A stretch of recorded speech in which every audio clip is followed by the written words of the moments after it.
I really believe that curiosity is a powerful trait as an entrepreneur. It's almost like you're a scientist. You're kind of like, I wonder what would happen if I tried this. Hey, what's up? Benjamin Gottlieb here with Shopify Masters, your companion for starting and building a business. To be an entrepreneur, you have to get comfortable with failure. And our guest today knows that feeling very well. He's here to tell you how to bounce back from it. Wil Yeung has dropshipped violins. He's made coconut milk. He started a brick-and-mortar music school, taken wedding photos, and so much more. And now he's built a business around his YouTube channel called Yeung Man Cooking, which has nearly 1.5 million subscribers. Wil, thank you so much for doing this. That was such a generous and awesome intro there, Ben. Well, you're so welcome. By the way, I'll collect my fee for that introduction after the interview is over. So we'll take care of that later. But Wil, you started a bunch of businesses and you've also closed some. So I'm curious, how do you define when something succeeds versus when it fails? Yeah, I think this is probably one of the, if not the biggest objection with starting entrepreneurs. Even when you're kind of in the thick of it as well, it is kind of a constant thing that is just always there. So you kind of have to get used to it. So regarding the previous businesses, yeah, like when I was running those businesses, a lot of them did not make very much money. I always tell people that I would probably make more money flipping burgers at McDonald's opposed to doing that for like a decade. And these are the drop shipping businesses or selling coconut milk, that kind of stuff. That's correct. Yeah. Like the coconut milk. Oh my God. I was literally cracking coconuts, like physically cracking coconuts every single day. It was pretty intense. That business, I think I did that for 1 year. And at the end of the year, I think I only profited like $1,000 for the whole year. It was pretty insane. What you're saying though is that are you defining success versus failure based off of how much money you make, or are there other inputs as well? During that time when I was running those businesses, it definitely felt like there was a lot of self-doubt. I was questioning myself, like, what am I doing, man? I'm not making any money. I'm working literally 24/7. One of the times I was actually literally making this coconut milk overnight because we had to fulfill an order. And I did not sleep the entire day. And then the next day I had to go actually deliver that coconut milk to the vendor. So yeah, there were just almost every day it'd be a lot of self-questioning, a lot of self-doubt. And of course, in that time, it felt like that traditional sense of failure.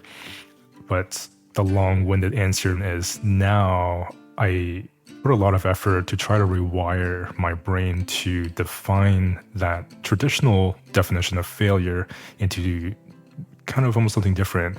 So in retrospect, now with Yeung Man Cooking, there's so many transferable skill sets that I acquired during my previous, quote unquote, failed businesses. For instance, photography, videography, all those skill sets I've learned from doing that in the past, doing wedding photography, commercial video. And of course, during that time, like I wasn't making that much money as a photographer, as a videographer. However, now because I've acquired those skill sets, it's completely accelerated how I run the YouTube channel because I do film it. Yeah, and you brought up some of your skills as a videographer, a photographer. You can really see those on display in earnest on Yeung Man Cooking, your YouTube channel, also youngmancooking.com, which is your website with us. And you can see, I'm just, taking a quick look, all of the product images, right? All of the videos that you have on your channel. These are skills that you were able to develop in some of these other projects that you were working on kind of leading up to this point. I guess it almost sounds like a no-duh kind of question, but in retrospect, those businesses, therefore, were not failures because they prepared you for this success you've had now. That's correct. That's precisely it. But of course, like I said, when I was living that during that time, it did not feel like, how would you know, right? No one has a crystal ball. So I didn't plan on acquiring those skill sets so that I could build Yeung Man Cooking. So all the photos in the cookbooks, we have 4 cookbooks, and all of the photos are like I took them because I wanted to, and I really wanted to build the cookbooks from ground up. All of the videos on the YouTube channel, all because I had filming skill sets acquired from the past. The e-commerce part of it was because back when I was in university, I think I was in second year university. I was studying music. I was studying violin as my principal instrument. And this is in Ontario, right? In Toronto? That's correct. And during that time, I was just like flipping violins because I had a lot of interest in being a violin maker. So I was really interested in the actual instrument. And yeah, at the time I was flipping violins here and there, just for a little side cash. I wasn't making that much money. But again, did not know that more than a decade later, I would revisit those acquired skills for e-commerce. And Yeung Man Cooking is kind of, I suppose, coincidentally, just became an amalgamation of all those skill sets.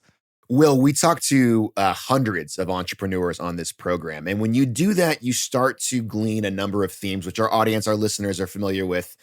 Resilience is one that I think really is integral and also universal for all entrepreneurs, right? This is something, though, that is difficult to build, right? To become resilient. It's a tough skill. I'm curious, how did you get yourself through some of these failures and continue pushing, given that, like you said, you didn't have a crystal ball. You had no idea that Yeung Man Cooking was going to exist down the road and be successful? That is an incredibly great question. Thank you. It's my job, but go ahead. I think if I were to be completely honest, I have no idea. And I think if you were curious enough, and I really believe that curiosity is a powerful trait as an entrepreneur. It's almost like you're a scientist. You're kind of like, I wonder what would happen if I tried this. I wonder what would happen if I tried this, or do it this way, or do it that way. It's that ongoing curiosity that really kept me just fired up and fuel to, if this business didn't work, but you know what? I liked this aspect of that business. Why don't we try this new project, add that aspect that I liked and discard the aspects that I didn't like? So kind of stuff like that. So it was always almost like a refining process. Going back to that failure notion, it is kind of like, in retrospect, I'm so glad and grateful that I went through those, because if I didn't do photography, if I didn't do videography, if I didn't try to sell violins on eBay, if I didn't go through that intense nonsense with the coconut milk business. I was going to say, maybe you could have skipped out on the cracking of the coconuts, but the concept is right? If you didn't go through all of these different experiences, you wouldn't be you. And I think that's fair. I mean, we are the sum of our component parts. There's no question about that. And what you're talking about a little bit is the tinkering that many entrepreneurs do, where you take something and you iterate around it, and you kind of change your approach, or you pick up skills from something else and take it to another spot. My guest today is Wil Yeung. He's the founder of Yeung Man Cooking. Wil, you've had all of these experiences. You've had some failed businesses. Why do you think it's so difficult for other entrepreneurs, once they experience failure, to continue? I think that's kind of like the golden question. How do you know when your current project or business is a quote unquote failure? How do you know when to stop? How do you know when to keep going? What was it for you for some of these examples you've shared? I suppose the answer will be different for everybody. And I always say, just because something worked for me does not mean it will work for everybody. For me, it's just, I suppose I had that hope and that drive of, one day this will become something. And yeah, at a certain point, if something, so for instance, like the coconut milk business, at some point you kind of hit that precipice of, okay, you need to decide whether to really go all in on this, or to take the skill sets that you've acquired from it and just move on to something else. And yeah, that's really hard to know. The YouTube channel actually was born slightly because of the coconut milk business, because during that time, we had a YouTube channel, but it wasn't a cooking show at all. It was literally just a place for me to film a couple videos to show customers what they could do with this coconut milk. So it's really just like a couple recipes here and there. It wasn't a consistent, ongoing show. But because of that, it kind of planted that seed. And some years later, I was like, hey, you know what? Why don't we try actually building this cooking show. If it goes somewhere, great. If it doesn't, you know what? At least we tried it. And clearly it has gone somewhere and you were not afraid to try. And again, congratulations for your success on the channel. You strike me as someone who has a relatively positive outlook on things, right? You're not afraid to fail. You have in the past. You can take the silver linings from those experiences and apply them to your next venture. But that probably isn't how you are or feel every single day, right? I mean, there are times I'm sure where you felt like, you know what, I got to throw in the towel. I'm going to go work for somebody else. Were there ever moments in your career where you felt like giving up and throwing in the towel, and how did you keep going? This is like the crazy part because especially with the nature of YouTube, YouTube is kind of unpredictable in many ways. We'll put out a video, we'll put a lot of effort, a lot of attention, a lot of energy into a video, and we're like, yeah, you know what, this is going to do great. People are going to love this. They're going to get so much value from it. And then we put it out and it completely bombs. And it just does horribly performance-wise. It doesn't reach very many people and it just doesn't do well. And we're like, you know what? We spent so much time, energy, and resource on that episode and it just does not do well. Now, in the traditional sense of failure, I mean, does that mean that we failed? Well, if that's the case, then we potentially could be failing every single week. That's kind of the way I see it. So you kind of never really know, and just have to keep on going, keep plugging away, and be resilient. Everything has an element of risk. Everything has an element of that quote unquote failure. It really is up to you personally what you feel like is truly something that you failed at, or if there's something that you can learn from it and make the next video or the next thing better, then that truly is not a failure. It really is just a stepping stone that was required. A stepping stone that's required. And as you just mentioned, if you want to use the analogy of YouTube for your business, if you're listening right now, yeah, if a video doesn't do well, is that a failure? You could think of it as such. And in fact, you're failing almost every day, right? So yeah, Will, that's a great point. There was also a key failure in your life. And when I say key, I mean key insofar as the development of your resiliency as an entrepreneur in this music school that you had started. You had thought in that moment, like, hey, I might just have to throw in the towel with this. It was very frustrating. Tell me a little bit more about that. I love talking about the music school because this is something I started. It was my first brick-and-mortar business right out of teacher's college. And I had no money, no resources. We had to take out a loan, but it was just fueled by passion. I was like, you know what? I love music. I still do. I really would just want to open my own music school and teach music. So we took out a loan and started this music school, really bootstrap. And of course, first couple of years, no money, and I was making negative money because we had to pay rent, we had to pay utilities, I had to pay the teachers, and I will never forget how it made me feel. I will never forget the feeling of going into work, not only not making any money, I was actually making negative money. I was going into work so that everyone can get paid. It just made absolutely no sense, and that was so discouraging. I will never forget that feeling. And eventually you had to close that school down, right? We actually eventually sold that school. So we actually turned things around fairly quickly. In about a year and a half, we broke even. And we started a team that would play wedding music and corporate events and stuff. So we kind of added a lot of new things to the business, and eventually it was very profitable. And in 4 years, or after 4 years, we ended up finding a interested buyer, and we ended up selling the business. And we're like, we love how it was built up, and it was very profitable. The students were very happy, and just kind of thought, it's time to move on and do something else. Well, again, it's incredible how you can take a moment like that where you're walking into work, paying to be there, paying people, making negative money, turn that around into a profitable business, not get discouraged along the way, which is really important for entrepreneurship in general. Again, my guest today is Wil Yeung. He's the founder of Yeung Man Cooking. Before we continue with the interview, let's take a quick break. And I want to talk to you, the listener. If you haven't already, please take a moment and subscribe or follow to Shopify Masters wherever you get your podcasts to make sure you don't miss an episode. We publish episodes twice a week, 104 episodes a year with interviews that feature founders and experts alike. It's incredible content for entrepreneurs, regardless of where you are on that entrepreneurial journey. So if you haven't already, subscribe, and hey, why not leave us a review? Let us know what you think. Back with Wil Yeung, the founder of Yeung Man Cooking. Wil, I'd like to get into cooking itself and how you taught yourself to cook. We were talking before the break that you had all these other projects, one of which was a music school. You were selling violins. Where did cooking come from? Cooking was always an interest of mine. Never thought at a professional level. I wouldn't even say I'm at a professional level today. I'm really just a home cook, just like everyone else. Although it was always an interest of mine. And I think the cooking really came out of necessity because this was during the time when I was working as a photographer and videographer.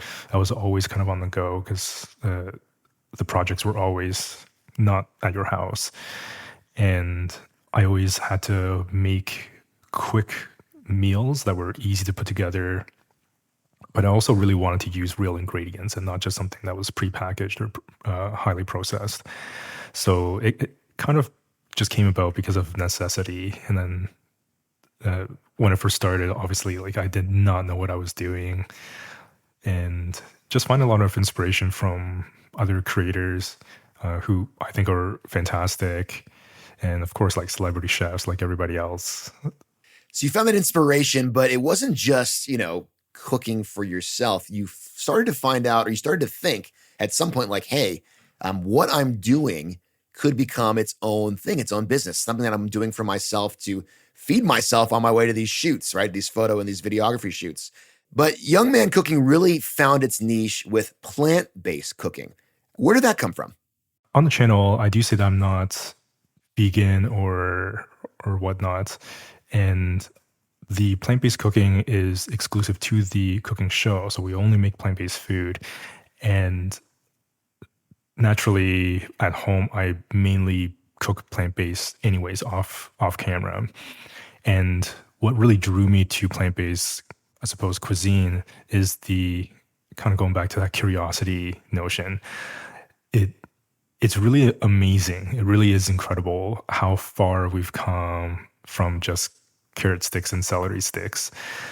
The world of plant-based food is just ever evolving. There's so many new innovations, and I'm definitely not kind of talking about like the really highly processed stuff that you find on the supermarket shelves, a lot of which is really good, but being able to make, say for instance, like a Alfredo sauce just literally made out of cashews and water, and it has the same mouthfeel as traditional dairy-based Alfredo sauce, but having that same mouthfeel and texture and taste is truly incredible.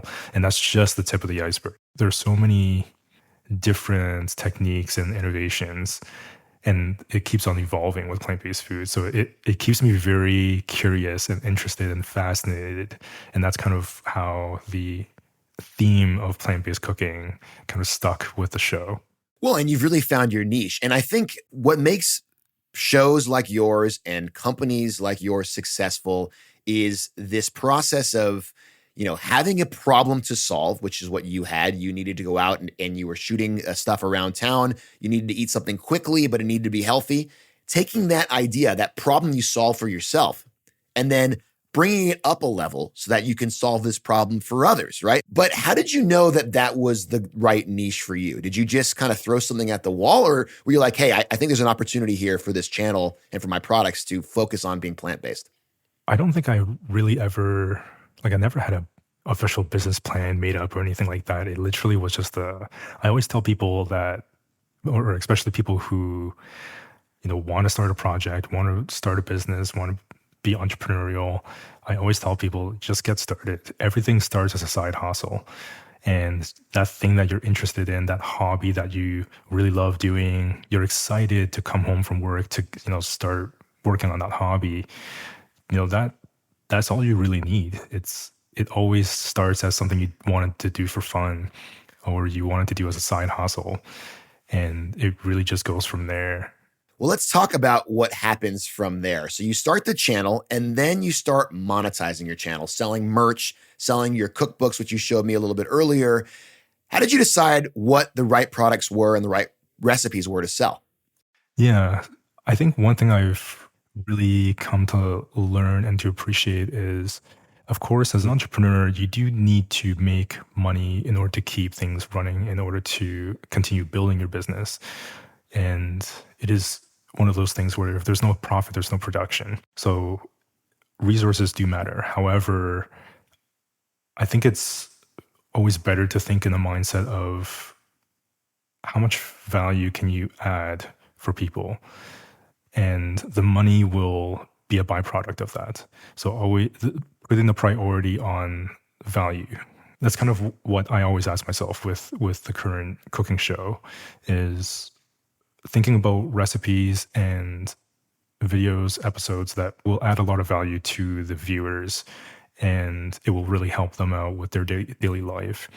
So on the channel, for instance, I'm not, at least not right now, looking at making the fanciest meal or fanciest recipe that you need 50 ingredients for. Not many people will actually have the time and effort or resource to make something like that.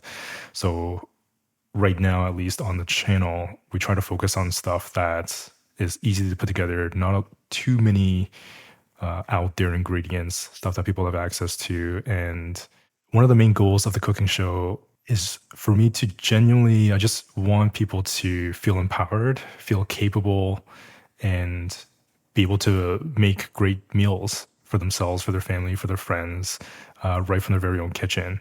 Yeah, it's a simple and genuine goal, and I think it's great work that you're doing with that channel and the mission itself as well.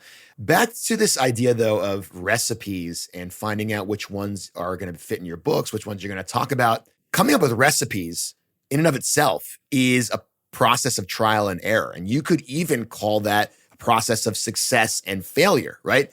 I'm sure it would be impossible for you to recall how many failed recipes you've tried to make that just never made it in a cookbook, never reached that level. And in some ways, that's a metaphor for what you've been doing with your whole life, if I may, right? This idea of iterating and not being afraid of failure. Do you find that cooking, perhaps it's a good place to experiment with failure if you're uncomfortable with it? Absolutely. And it definitely hits hard and it has happened. Cooking something or making a recipe and even actually filming it. So taking the whole day of doing that and deciding afterwards, you know what, this is just not that great. Let's just scrap this whole thing. So it does happen sometimes, and it's completely disheartening. It hurts a lot because that's a huge waste of resources. But again, it's that ongoing experiment that is literally how or at least ongoing, that's how I rewire my brain to think, is everything is essentially an ongoing experiment. You don't know unless you try. One of the things that keeps me going and have that urgency all the time to keep innovating, keep building, keep going is you can ask yourself what you fear more. There's one, trying something and it not working out, or two, you're 75, 80 years old and looking back and like, you know what? I wonder what would have happened if I tried that. But it's too late at that time. At the end of each episode, Wil, you have this sign off, and I may be misquoting it, but I'm going to do my best. You say, you can now make this with absolute confidence. That's right. Fascinating in the context of this interview. I'm curious, how did you come up with that? And what does that mean to you now after years and years of building businesses and experiencing different levels of success? I actually have no idea where that came from. I think in our older episodes, it just happened. And I'm like, hey, you know what? That'll be a cool thing to have consistently done every episode. Just kind of a cool little quirky thing. And it ended up being the name for the second cookbook, Cook with Confidence. And it just became this thing that I say every episode now. So it's just something you say, but coincidentally, it lines up very appropriately with our conversation today, being comfortable with both your failures and also being able to recognize when you've been successful. Wil Yeung, founder of Yeung Man Cooking. Wil, thank you so much for your time today on Shopify Masters. Thank you so much for having me, Ben. Shopify Masters is produced by Megan Coyle, Gogo Zoger, and Shuang Esther Shan. Our engineers, Miku Betlam and Matt Schwartz. And I'm your host for today, Benjamin Gottlieb. Come back every Tuesday and Thursday to catch a brand new episode of Shopify Masters. And hey, if you're still here, go share this episode with another entrepreneur. Until next time, take care.